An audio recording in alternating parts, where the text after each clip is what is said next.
Hello creators, আজকের এই ভিডিওতে আপনাকে স্বাগতম।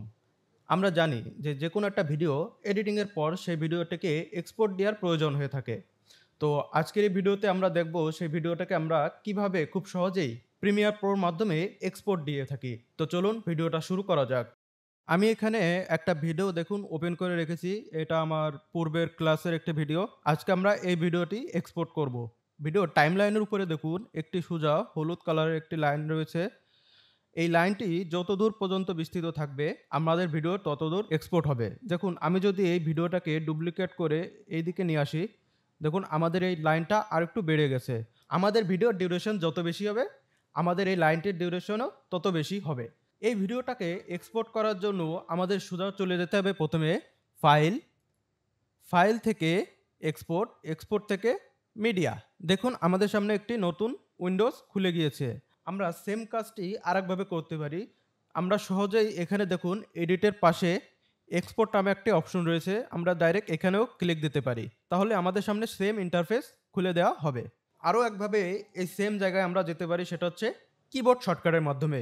আমি যদি কিবোর্ড থেকে কন্ট্রোল এম প্রেস করি, তাহলে আমাদের সামনে ঠিক এমন একটা ইন্টারফেস চলে আসবে। এই ইন্টারফেসে একদম শুরুতেই দেখুন আমাদের এখানে রয়েছে ফাইল নেম। আমরা এই বক্সে আমাদের প্রজেক্টের নামটা দিয়ে দেব। যেমন আমি এখানে দিয়ে দিলাম ভিডিও এক্সপোর্ট। আপনারা এখানে আপনাদের ভিডিও যেই বিষয়ে সেই নামটা এখানে দিয়ে দিতে পারেন।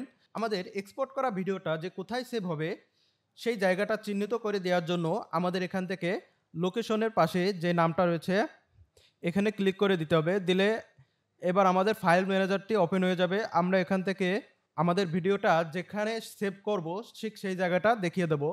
আমি সাপোজ এখানে আমাদের ভিডিওটা সেভ করতে যাচ্ছি। সো আমি এই জায়গাটা দেখিয়ে দিয়েছি এবং আমাদের ভিডিওর টাইটেল দেখুন সেম ভিডিও এক্সপোর্ট নামেই রয়েছে। এখান থেকে আমি সোজা সেভ দিয়ে দেব। ভিডিও লোকেশন সিলেক্ট করে দেওয়ার পরে দেখুন আমাদের এখানে প্রিসেট নামে একটি অপশন দেওয়া রয়েছে। এখানে যদি আমি ক্লিক করি তাহলে দেখুন আমাদের এখানে অনেকগুলো প্রিসেট অ্যাভেলেবল রয়েছে। যেমন এখানে রয়েছে match source with adaptive high bit rate, adaptive medium bit rate বা লো বিট রেট। এর নিচে রয়েছে দেখুন high quality, full HD, HD, HD ইত্যাদি। আমাদের এখানে কিন্তু জাস্ট অল্প কয়েকটা প্রিসেট দেওয়া রয়েছে। আমাদের যদি আরও অনেক বেশি প্রিসেটের দরকার হয় তাহলে আমরা এখান থেকে মোর প্রিসেট নামে এই অপশনটি থেকে ক্লিক দিয়ে দেবো। দিলে আমাদের সামনে ঠিক এমন একটি ইন্টারফেস চলে আসবে। দেখুন আমাদের এখানে অনেকগুলো প্রিসেট দেওয়া রয়েছে। আমরা এখান থেকে যে কোনো প্রিসেট সিলেক্ট করে দিতে পারি। যদি আমাদের কোনো কাঙ্ক্ষিত প্রিসেটের দরকার হয় তাহলে আমরা এখান থেকে সোজা সার্চ দিয়েও সেই প্রিসেটটা বের করতে পারি। যেমন আমার দরকার এখন মনে করেন ইউটিউবের জন্য প্রিসেট। তাহলে আমি এখান থেকে ইউটিউব সার্চ দিয়ে যদি এন্টার দিই, দেখুন আমাদের ইউটিউবের সমস্ত প্রিসেটগুলো চলে আসছে। আমি সাপোজ এখান থেকে ইউটিউব ফুল এইচডি এই প্রিসেটটা সিলেক্ট করে এখান থেকে ওকে দিয়ে দিলে আমাদের সেই প্রিসেটটা এখানে দেখুন এবার ইনপুট হয়ে গিয়েছে। আমরা এখান থেকে আমাদের মন মতো প্রিসেট ব্যবহার করতে পারি। তবে যদি আপনারা স্পেশালি আমার কাছে জিজ্ঞেস করেন যে আমি কোন প্রিসেটটা সবচেয়ে বেশি ইউজ করি, তাহলে আমি বলবো এখান থেকে match source with high bit rate এই প্রিসেটটা আপনারা সিলেক্ট করে দেবেন। এটি সাধারণত আপনার ভিডিও যে সোর্স ফাইলগুলো থাকবে সেই ডাটাগুলো সাহায্যেই এক্সপোর্ট করে থাকবে। এবার প্রিসেটের নিচে দেখুন আরেকটি অপশন রয়েছে ফরম্যাট। আমরা এখান থেকে যে কোনো ফরম্যাট চুজ করে দিতে পারি। এর মধ্যে দেখুন অনেকগুলো ফরম্যাট রয়েছে। সাধারণত অনেক মানুষ আছে যারা এভিআই ফরম্যাটটি ইউজ করে থাকে। তো আমি আপনাদেরকে পার্সোনালি এভিআই ফরম্যাটটি ইউজ না করার জন্য অনুরোধ করব, কারণ এর কারণে ফাইলের সাইজ অনেক বেশি বেড়ে যায়। আপনারা যদি কোনো ব্রডকাস্ট ভিডিও এডিটিং করেন সেক্ষেত্রে আপনারা এভিআই ফরম্যাটটি ইউজ করতে পারেন। তবে আমরা সাধারণত H.264 এই ফরম্যাটটি ইউজ করে থাকি। এর ফলে ভিডিওর সাইজ অনেক অংশ কম থাকে এবং ভিডিও কোয়ালিটিও অনেক ভালো থাকে। ফরম্যাটের পরে আমাদের আরও একটি অপশন রয়েছে ভিডিও নামে। আমরা যদি এর ভিতরে এটাকে এক্সপ্যান্ড করি, দেখুন আমাদের এখানে অনেকগুলো এক্সট্রা অপশন দেওয়া রয়েছে। আমরা এখানে আমাদের মন মতো চেঞ্জ করতে পারি। যেমন এখান থেকে ফুল এইচডি, 4K বা এইচডি যে কোনো প্রিসেট দিতে পারি, অথবা এখান থেকে সোজাসুজি ম্যাচ সোর্স ক্লিক করে দিলে আমাদের ভিডিওর যে ফরম্যাট ছিল সেই ফরম্যাট অনুযায়ী সেই সেটিংগুলো অ্যাডজাস্ট হয়ে যাবে। তো আমি এখান থেকে ম্যাচ সোর্সে ক্লিক করে দিয়েছি। এরপরে দেখুন আমাদের এখানে রয়েছে রেন্ডার অ্যাট ম্যাক্সিমাম ডেপথ। আমার পরামর্শ হচ্ছে আপনি এই চেক বক্সটা এখান থেকে অন করে দিন। এটাও আপনি অন করে দিন। এটা অন করলে আপনার ভিডিও ম্যাক্সিমাম কোয়ালিটিতে রেন্ডার হবে।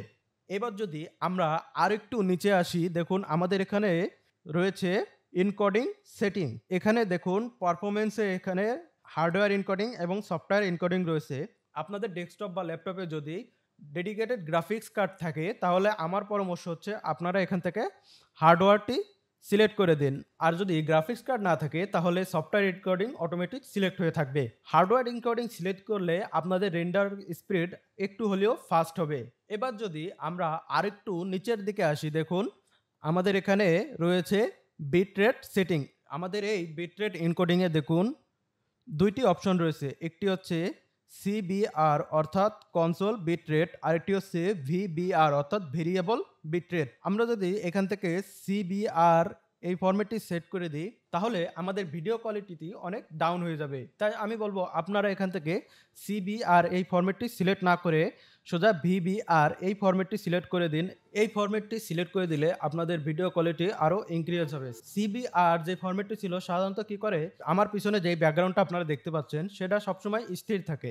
এই সিবিআর ফরম্যাটটা কি করে, এই স্থির ব্যাকগ্রাউন্ড অর্থাৎ যেসব বস্তুগুলো ভিডিওর ভিতরে স্থির থাকে অর্থাৎ কোনো নড়াচড়া বা অন্য কোনো কাজ না করে, তাহলে সেই ফাইলগুলোর কোয়ালিটি এই সিবিআর ফরম্যাটটি ডাউন করে দেয় এবং ভিডিওর কোয়ালিটি অনেক নষ্ট হয়ে যায়।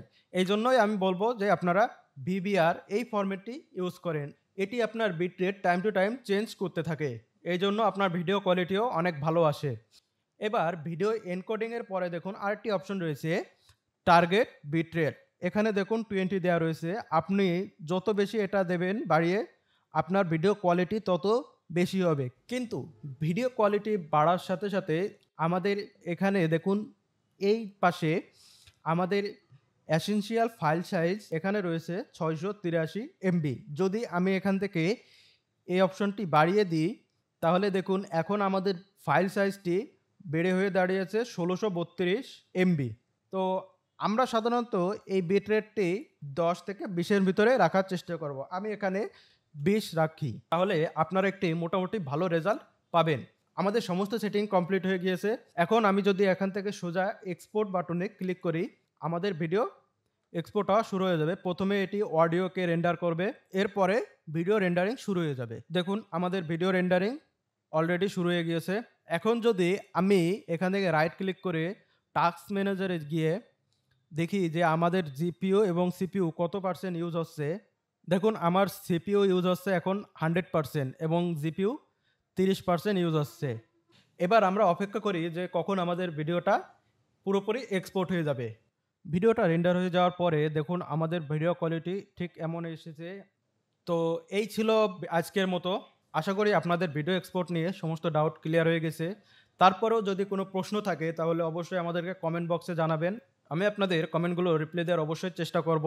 তো দেখা হচ্ছে পরবর্তী ভিডিওতে। Till then take care, bye by.